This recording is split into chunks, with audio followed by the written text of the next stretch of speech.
हाल है मेरी जनता के। आज की कथा का नाम है न्यूट्रिशन इन प्लांट्स। सारे लेडीज एंड लेडास इस चीज को ध्यान से सुनिएगा, क्योंकि इस चैप्टर में कुछ ज्यादा ही कॉम्प्लेक्सिटी के साथ बच्चों पे बोझ डालकर चीजों को समझाया गया है, लेकिन आपका भाई सब आसान कर देगा। ऐसे कॉम्प्लेक्स चीजों को सिंपलर में तोड़ने को कहते हैं हम डाइजेशन।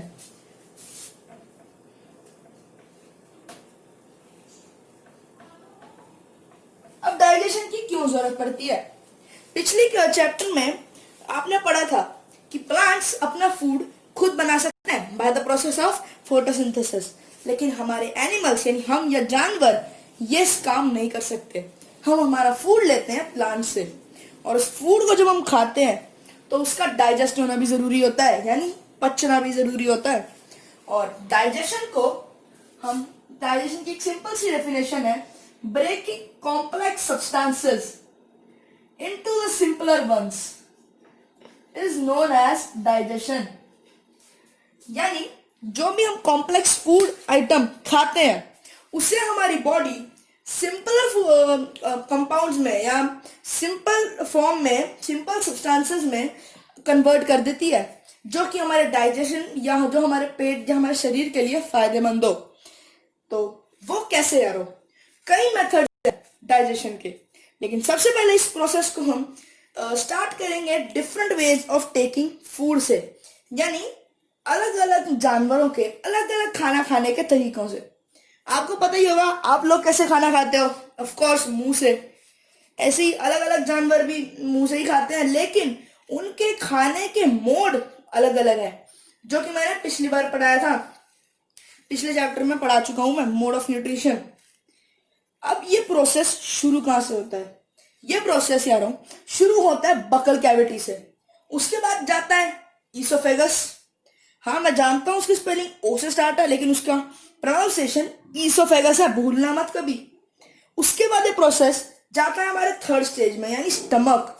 उसके बाद स्मॉल इंटेस्टाइन, फिर लार्ज इंटेस्टाइन, और एंडिंग में रेक्टम से होते हुए, रेक्टम में जाकर एनस से होते हुए बाहर। इस पार्ट को पूरे हमारे इस पेयर को, पूरे इन सब चीजों को मिलाकर इस चीज को हम कहते हैं, these parts together form elementary canal, जिसको हम डाइजेस्टिव ट्रैक्ट भी कहते हैं, और इसे हम हमारे ह्यूमन डाइजेस्टिव सिस्टम भी कहते हैं। यह प्रोसेस शुरू होती है बकल कैविटी से। अब बकल कैविटी होती क्या है? सपोज यार ये किसी भी एक मंगलू का मुंह है, ठीक है। मंगलू के मुंह में ये रही ओपनिंग। इस ओपनिंग के अंदर कई सारे दांत,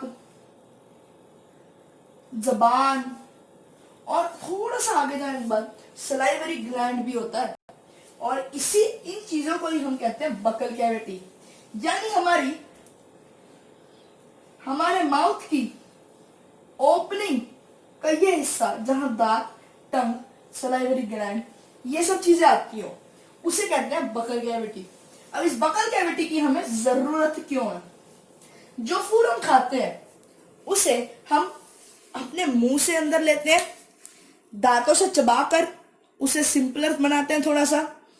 उसके बाद सलाइवरी ग्लैंड्स के थ्रू, यानी सलाइवा यानी थूक, हमारे सलाइवा का मतलब होता है ना थूक, तो उस सलाइवा के हेल्प से हम उसे अपने गले से नीचे उतारते हैं। अब गले से नीचे उतारते हैं तो वो एक पाइप के थ्रू जाता है, जिसे कहते हैं फूड पाइप।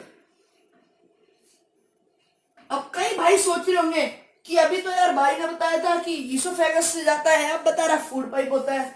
तो मेरी बात सुनो भाइयों या बहनों, इस फूड पाइप का साइंटिफिक नेम है ईसोफेगस।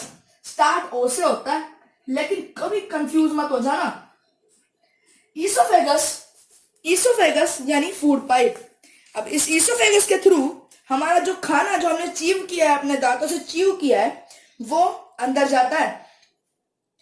अब अंदर जाने से पहले उसे कई चीजों का सामना करना पड़ता है, या उसके रास्ते में कई चीजें आती हैं, जो कि है हमारे दांत, सलाइवरी ग्लैंड्स, जबान। इन सब को हम थोड़ा डिटेल में पढ़ लेते हैं पहले। अब यार हम सबसे पहले पढ़ेंगे जिस चीज से हम उस फूड को अंदर ले जाने लायक बनाते हैं, यानी हमारे दांत। आप अपनी बुक में फिगर देखें, तो यहाँ कई अलग अलग टाइप के दांत होते हैं। फिगर देख सकते हैं, तो ये मैंने थोड़ी रफ फिगर बनाई है। अब इसमें यहाँ हम हमारे दांत के अलग अलग पार्ट्स कैसे होते हैं।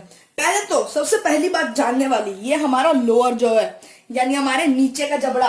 हमारा पूरा मुंह कुछ ऐसा होता है जिसमें ऊपर भी दांत होते हैं और नीचे भी।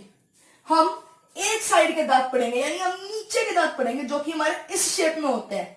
अगर आपने कभी देखा हो यू शेप बनता होता है, अपने अपने मुंह खोल के चेक कर लेना। तो यू शेप में हमारे दांत की अलाइनमेंट होती है, 16 नीचे 16 ऊपर, यानी टोटल 32। एक एवरेज ह्यूमन बीइंग में टोटल 32 टीथ होते हैं। अब उसमें सबसे ज्यादा तीखेदार कांटेदार जो रोटियां जो हम खाते हैं या फूड खाते हैं, उनको काटने में मदद करते हैं, चाकू की जैसी धार, इन्हें हम कहते हैं इंसिजर्स। सीजर आपको पता होगा, याद करने का सबसे बेस्ट तरीका सीजर, यानी जिससे चीजें कटती है। और ये हमारे माउथ के इन है, यानी हमारे माउथ के अंदर है, तो ये याद रखने के लिए इजी होएगा, इसलिए इन्हें हम कहते हैं इंसिजर्स। अब इंसिजर ये वाले 1 2 3 4 शुरू के 4, आप अपने शुरू के 4 दांत देख लीजिए, बहुत ही ज्यादा प्लेन और तीखे होते हैं ये, जो कि कट करके एकदम से काट लेते हैं किसी भी फूड सब्सटेंस को।